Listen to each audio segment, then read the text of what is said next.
राम राम राम राम राम राम राम राम राम नारायण नारायण। संबंध। अब आगे के 23वें श्लोक में भगवान उपासना के अनुसार फल का वर्णन करते हैं। अंतवत्तु फलं तेषां तद्भवत्यल्पमेधसां देवान् देवयजो यान्ति मद्भक्ता यान्ति मामपि। परंतु उन अल्प बुद्धि वाले मनुष्यों को उन देवताओं की आराधना का फल अंत वाला ही मिलता है, अर्थात नाशवान ही मिलता है। देवताओं का पूजन करने वाले देवताओं को प्राप्त होते हैं और मेरे भक्त मेरे को ही प्राप्त होते हैं। व्याख्या। अंतवत्तु फलम तेषां तद्भवत्यल्पमेधसाम्। देवताओं की उपासना करने वाले अल्प बुद्धि युक्त मनुष्यों को अंत वाला अर्थात सीमित और नाशवान फल मिलता है। यहाँ शंका होती है कि भगवान के द्वारा विधान किया हुआ फल तो नित्य ही होना चाहिए, फिर उनको अनित्य फल क्यों मिलता है? इसका समाधान यह है कि एक तो उनमें नाशवान पदार्थों की कामना है और दूसरी बात वे देवताओं को भगवान से अलग मानते हैं, इसलिए उनको नाशवान फल मिलता है। परंतु उनको दो उपायों से अविनाशी फल मिल सकता है।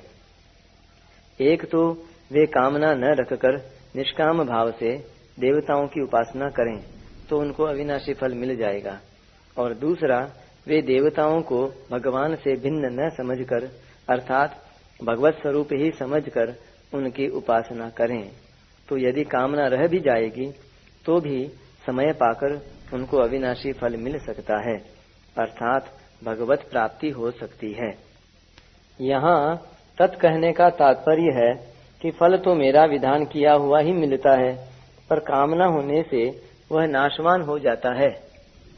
यहाँ अल्पमेधसाम कहने का तात्पर्य है कि उनको नियम तो अधिक धारण करने पड़ते हैं तथा विधियां भी अधिक करनी पड़ती हैं, पर फल मिलता है सीमित और अंत वाला। परंतु मेरी आराधना करने में इतने नियमों की जरूरत नहीं है तथा उतनी विधियों की भी आवश्यकता नहीं है, पर फल मिलता है असीम और अनंत। इस तरह देवताओं की उपासना में नियम हो अधिक, फल हो थोड़ा और हो जाए जन्म मरण रूप बंधन, और मेरी आराधना में नियम हो कम, फल हो अधिक और हो जाए कल्याण। ऐसा होने पर भी वे उन देवताओं की उपासना में लगते हैं और मेरी उपासना में नहीं लगते, इसलिए उनकी बुद्धि अल्प है, तुच्छ है। देवान देवयजो यान्ति मद्भक्ता यान्ति मामपि। देवताओं का पूजन करने वाले देवताओं को प्राप्त होते हैं और मेरा पूजन करने वाले मेरे को ही प्राप्त होते हैं। यहाँ अपि पद से यह सिद्ध होता है कि मेरी उपासना करने वालों की कामना पूर्ति भी हो सकती है और मेरी प्राप्ति तो हो ही जाती है, अर्थात मेरे भक्त सकाम हों या निष्काम, वे सब के सब मेरे को ही प्राप्त होते हैं। परंतु भगवान की उपासना करने वालों की सभी कामनाएं पूरी हो जाएं, यह नियम नहीं है। भगवान उचित समझें तो पूरी कर भी दें और न भी करें, अर्थात उनका हित होता हो तो पूरी कर देते हैं और अहित होता हो तो कितना ही पुकारने पर तथा रोने पर भी पूरी नहीं करते। यह नियम है कि भगवान का भजन करने से भगवान के नित्य संबंध की स्मृति हो जाती है, क्योंकि भगवान का संबंध सदा रहने वाला है। अतः भगवान की प्राप्ति होने पर फिर संसार में लौटकर नहीं आना पड़ता। यद गत्वा न निवर्तन्ते।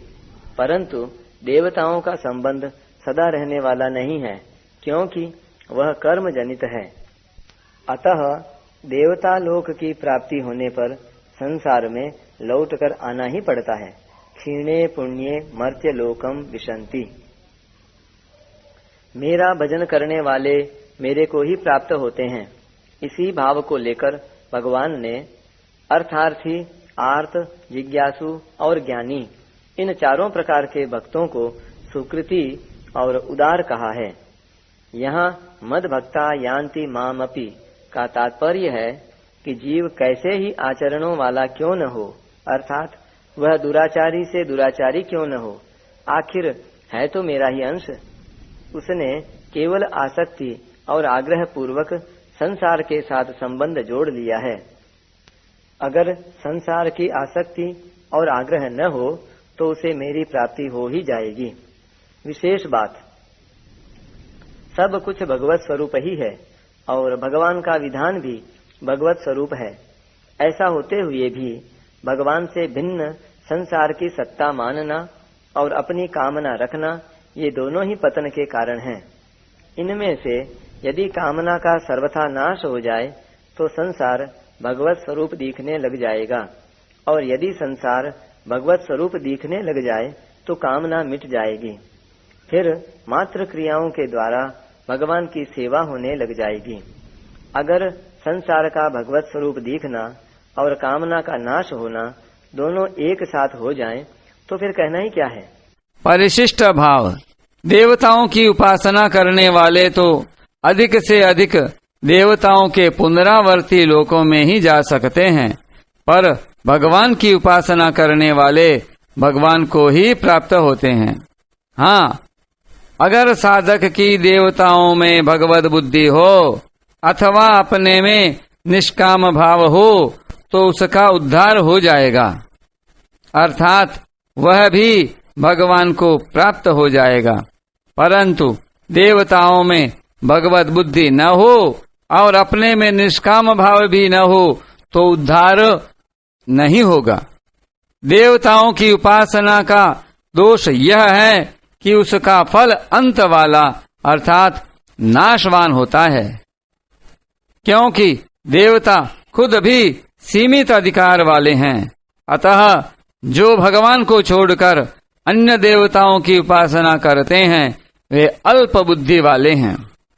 यदि वे अल्प बुद्धि वाले न होते तो नाशवान फल देने वाले देवताओं की उपासना क्यों करते, भगवान की ही उपासना करते अथवा देवताओं में भगवत बुद्धि करते। भगवान की उपासना तो बड़ी सुगम है, उसमें विधि की, नियम की, परिश्रम की जरूरत नहीं है। उसमें तो केवल भाव की ही प्रधानता है, परंतु देवताओं की उपासना में क्रिया, विधि और पदार्थ की प्रधानता है। मनुष्य को संसार की कितनी ही विद्याओं का, कला, कौशल आदि का ज्ञान हो जाए तो भी वह अल्प मेधा, तुच्छ बुद्धि वाला ही है। वह ज्ञान वास्तव में अज्ञान को दृढ़ करने वाला है, परंतु जिसने भगवान को जान लिया है उसको किसी सांसारिक विद्या, कला, कौशल आदि का ज्ञान न होने पर भी वह सर्वविद, सब कुछ जानने वाला है।